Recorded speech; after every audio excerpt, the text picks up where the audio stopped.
Profit and loss का। हरी ने 2 वस्तुएं ए और बी कुल मिलाकर 1250 रुपये में खरीदी। उसने ए को 20% की हानि पर और बी को 15% के लाभ पर बेचा। यदि बी का विक्रय मूल्य ए के विक्रय मूल्य के 2 गुने से 75 रुपये कम था तो ए का क्रय मूल्य ज्ञात कीजिए।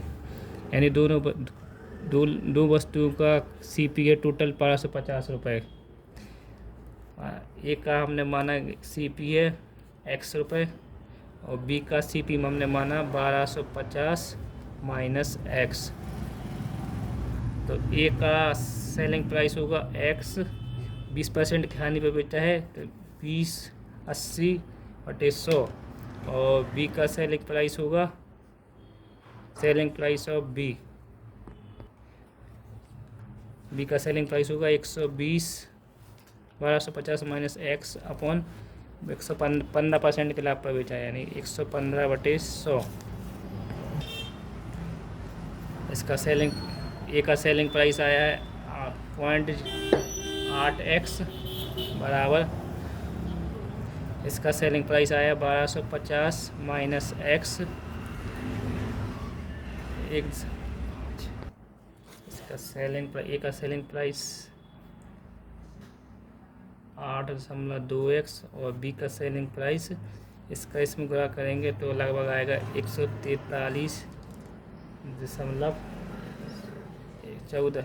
इसका सेलिंग प्राइस आएगा 1437.5 माइनस 1.15x। क्वेश्चन में आगे दिया गया है कि यदि बी का विक्रय मूल्य ए के विक्रय मूल्य का 2 गुना यानी बी का जो विक्रय मूल्य ए वाला विक्रय मूल्य है ए के विक्रय मूल्य का 2 गुने से 75 रुपये कम था। तो इसका 2 का कुछ ब्रैकेट के अंदर गुणा करेंगे तो 1.6x माइनस 75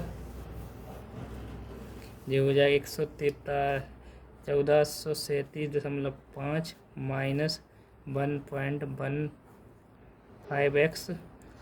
इसको इस साइड लाएंगे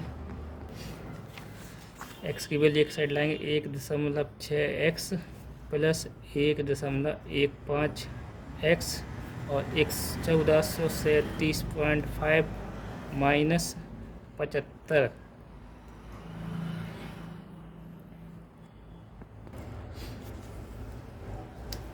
जी हो जाएगा 2.75x बराबर जे इसमें ऐड हो जाएगा तो ये होगा 1512.5।